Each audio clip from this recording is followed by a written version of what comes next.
Concurseriano e concurseriano do meu Brasil, voltamos novamente com a nossa aula 5 aí da Lei Orgânica do município de Nova Friburgo, beleza? Para não perder o costume, para a gente sempre colocar aqui as informações para vocês. 50 questãozinhas aqui da Lei Orgânica comentada. Esse aqui, inclusive, é o material que você vai adquirir se você realizar o investimento, né? Então, são 50 questões assim, muito bem elaboradas. A gente buscou algumas questões de provas anteriores, né, relacionadas à banca Consulplan.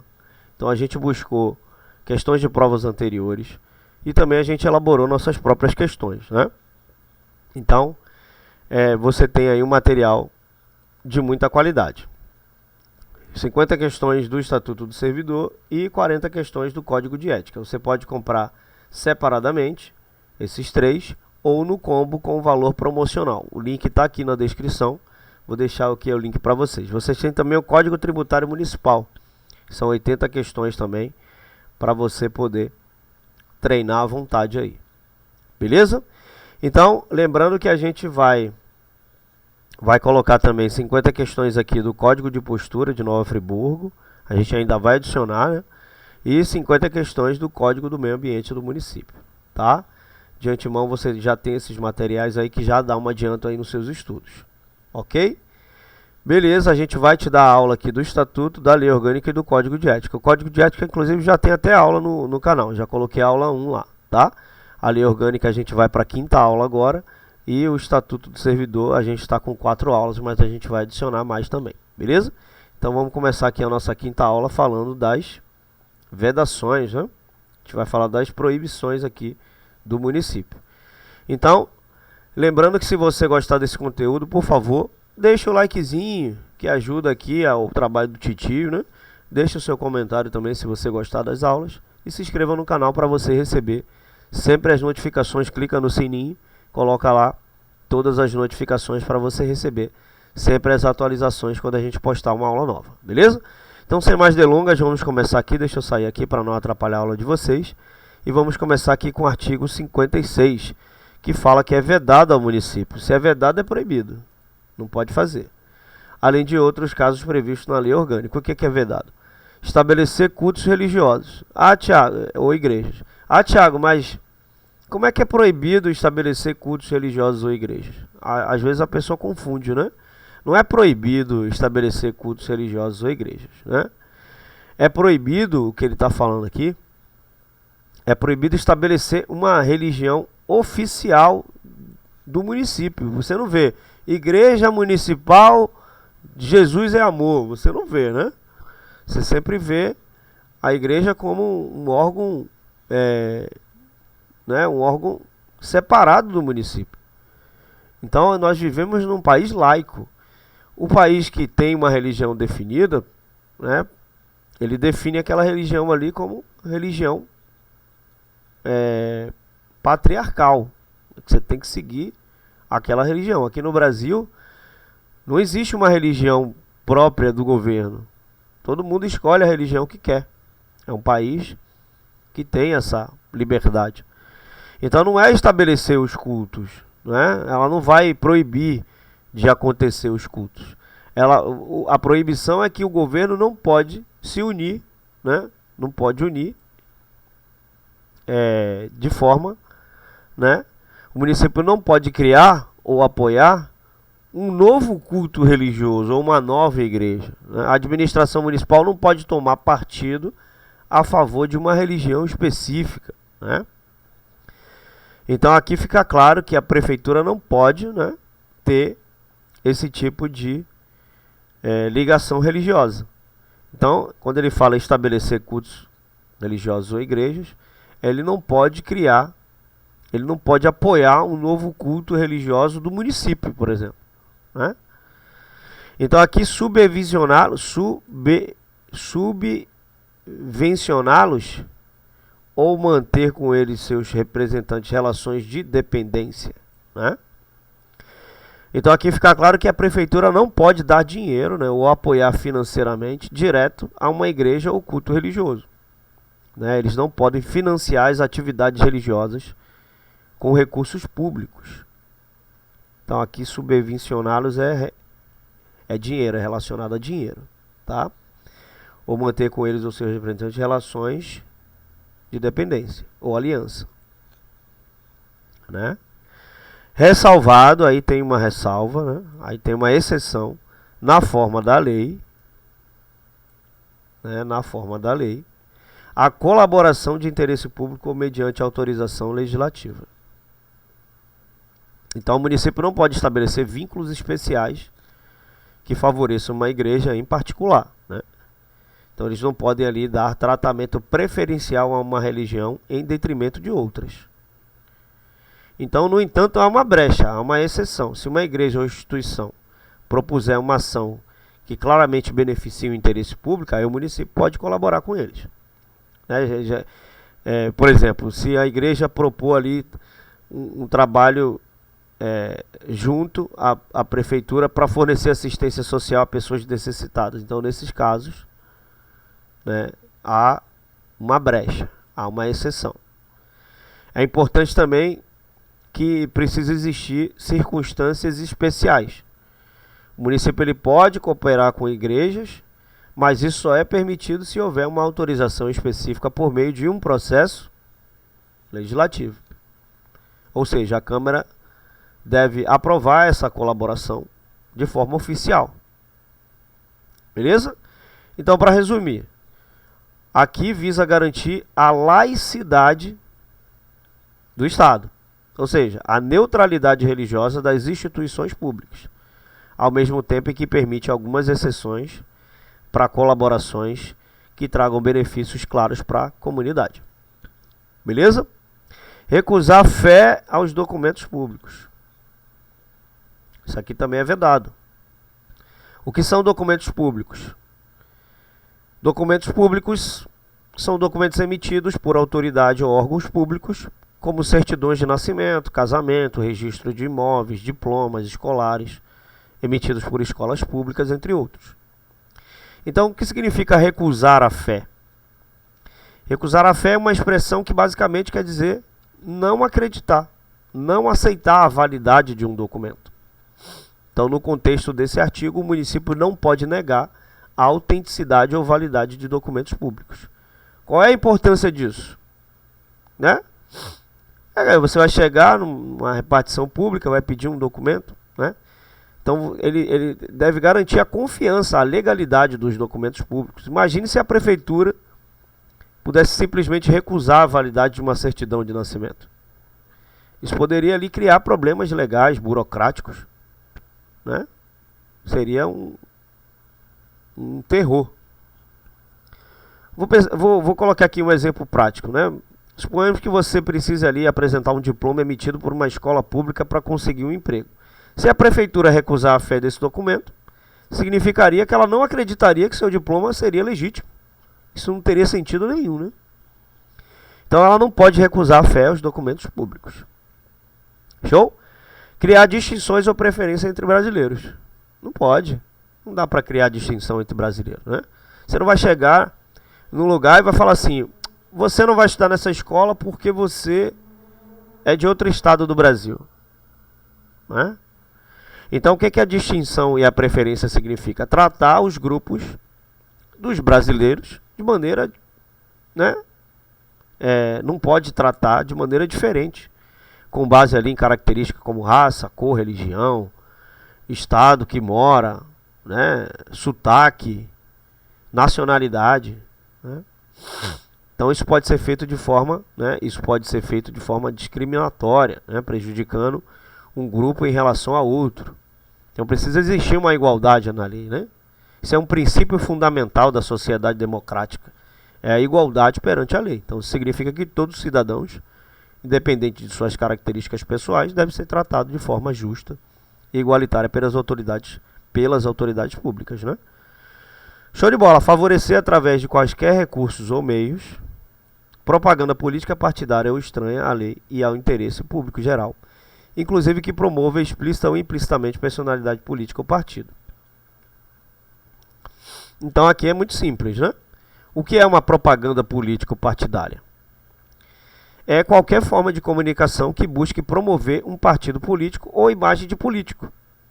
Isso pode incluir anúncios de mídia, eventos políticos, campanha. Você vai ver lá, essa obra está sendo feita pela Prefeitura Municipal de Nova Friburgo. Ele não fala, essa campanha está sendo feita pelo partido X, o governador Y, o vereador W. Entendeu? Então assim, não pode favorecer, né? Quando você faz uma obra, não pode favorecer, tá? Então o município é uma entidade pública que deve agir de forma imparcial, né? Sem tomar partido em questões políticas. Ela deve trabalhar ali para o benefício de todos os cidadãos, independente da sua filiação política. Então por que isso é importante? É fundamental para manter o que? A transparência, a igualdade de oportunidades e justiça nas ações do município. Se ele favorecesse um partido político ou promovesse a imagem de um político, isso poderia criar desigualdades e prejudicar o processo democrático. Vou te dar um exemplo. Imagine que o município decide utilizar recursos públicos para promover um partido político em eventos municipais ou através de anúncios em suas propriedades. Isso seria considerado parcialidade e violaria o princípio da imparcialidade no poder público. Existe uma obra aqui, por exemplo, vou te dar um exemplo, existe uma obra aqui, a pessoa estava asfaltando, ele colocava um símbolo. O símbolo, acho que era um coração. Aí ele sempre na obra colocava esse símbolo. Não falava o nome, mas o símbolo remetia ao partido, remetia alguma coisa a ele, então é proibido. Tem que ter imparcialidade. Beleza? Show de bola. Então aqui também é vedado ao município. Perdão, é vedado ao município ao pagar mais de um provento de aposentadoria ou outro encargo previdenciário ao ocupante de função ou cargo público, inclusive eletivo, salvo os casos de acumulação permitida por lei. Então, o que é um provento de aposentadoria? Um provento de aposentadoria é um pagamento que o funcionário público recebe após se aposentar. Isso é tranquilo, né? É uma espécie de benefício lá para garantir o sustento do servidor após o término de sua carreira no serviço público. O que é acumulação de proventos? Né, aqui, ó. Tá falando aqui, ó. Pagar mais de um provento. Então, o município não pode permitir que um servidor público ele acumule proventos de aposentadoria ou outros cargos previdenciários de mais de um cargo público, a menos que haja uma lei que expressamente autorize essa acumulação. Né?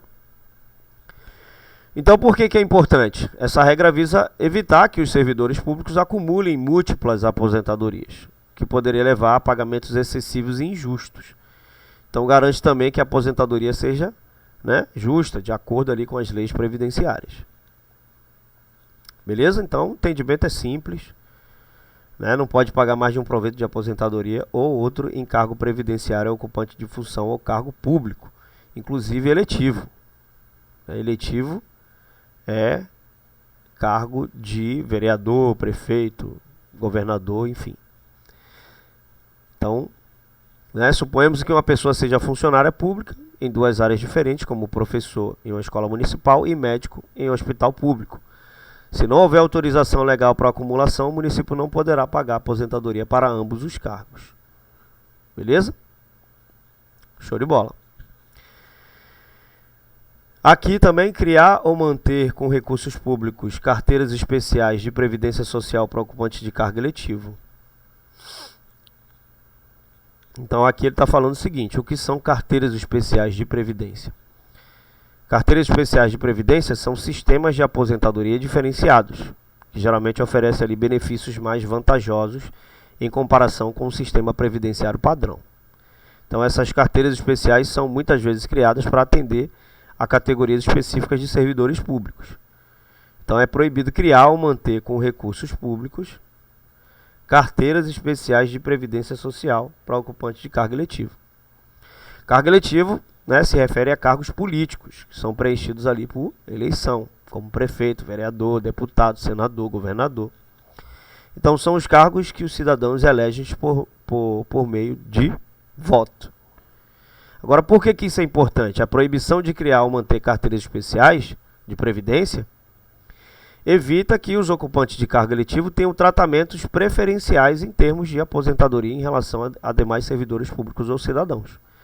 Isso garante o que? A equidade, a transparência no sistema previdenciário. Tá? Show de bola. Nomear para cargo público ou contratar para emprego, é proibido também, né? Nomear para cargo público ou contratar para emprego na administração pública sem prévio concurso público de provas ou de provas e títulos, ressalvadas as previsões constitucionais. Então aqui é simples, né? A gente tem que entender o que é um concurso público, que a gente já sabe. Provavelmente a gente já sabe, mas vamos recapitular. Concurso público é um processo seletivo utilizado pelo governo para escolher os candidatos mais qualificados para ocupar cargos públicos ou empregos na administração pública. Então, ele geralmente envolve a aplicação de provas ou análise de provas e títulos acadêmicos, né? Então, aqui, o concurso público é baseado no princípio da igualdade, né? Garantindo ali que todas as pessoas têm a mesma oportunidade de concorrer a cargos públicos, independente de conexões políticas ou outros fatores, né? Então, existem as exceções. Ele está falando aqui, ressalvadas as previsões constitucionais. Então, ela permite que nos casos que a Constituição prevê que a nomeação pode ser feita sem concurso público, né? Então, por exemplo, algumas situações específicas, como cargos de confiança, né, o cargo de comissão, né, de livre nomeação e exoneração, a seleção direta pode ser permitida pela Constituição, tá? Então aqui é proibido nomear cargos sem prévio concurso público, mas existe uma exceção, que é aquela que o chefe do Poder Executivo, o prefeito, ele pode nomear alguém, né, para cargos de chefia, assessoramento, que são os cargos de comissão, sem necessidade de concurso público. Porém, a pessoa não tem estabilidade, né? Ela pode ser exonerada a qualquer momento. Beleza? Proibido também alienar áreas e bens imóveis, salvos com a aprovação da maioria absoluta dos membros do Poder Legislativo.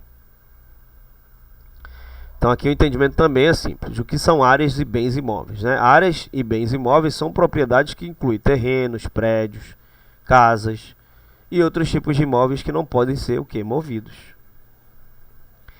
Então, existe um processo de alienação. A alienação de bens imóveis significa transferir a propriedade desses imóveis de posse do município para outra pessoa ou entidade, geralmente por meio de uma venda. Então é proibido alienar as áreas e bens imóveis. É proibido você transferir a propriedade desses bens imóveis do município para outra pessoa, salvo com a aprovação da maioria absoluta. Aí tem uma exceção, né? Salvo com a maioria absoluta dos membros do Poder Legislativo. Então, a exigência de aprovação da maioria absoluta do Poder Legislativo é importante para garantir que a alienação de bens seja feita de forma transparente, né? Com a devida análise e controle público. Então, esse requisito ajuda a evitar possíveis abusos, né? Vendas de bens públicos a preços injustos ou sem justificativas plausíveis. É uma forma de garantir ali que a gestão dos bens públicos sejam realizadas com responsabilidade. Então, suponha que a prefeitura deseja lá vender um terreno público para uma empresa privada. Antes de prosseguir com a venda, ela precisa submeter essa proposta à Câmara dos Vereadores e a maioria absoluta dos vereadores deve votar a favor da alienação. Beleza? Também é proibido firmar quaisquer contratos de gestão entre o Poder Executivo Municipal e as pessoas jurídicas de direito privado qualificadas como organizações sociais ou organizações da sociedade civil de interesse público, ressalvadas na área de saúde, as unidades de pronto atendimento, a nossa UPA, né? Então não pode firmar quaisquer contratos de gestão entre o Poder Executivo e as pessoas jurídicas de direito privado. Então, contratos de gestão são acordos estabelecidos entre o poder público e entidades privadas.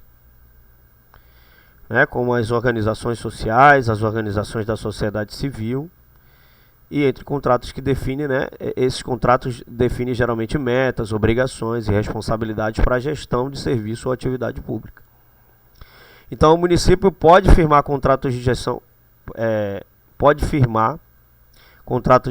com entidades privadas em áreas de saúde, incluindo as unidades de pronto atendimento, que são unidades de saúde de pronto atendimento, né?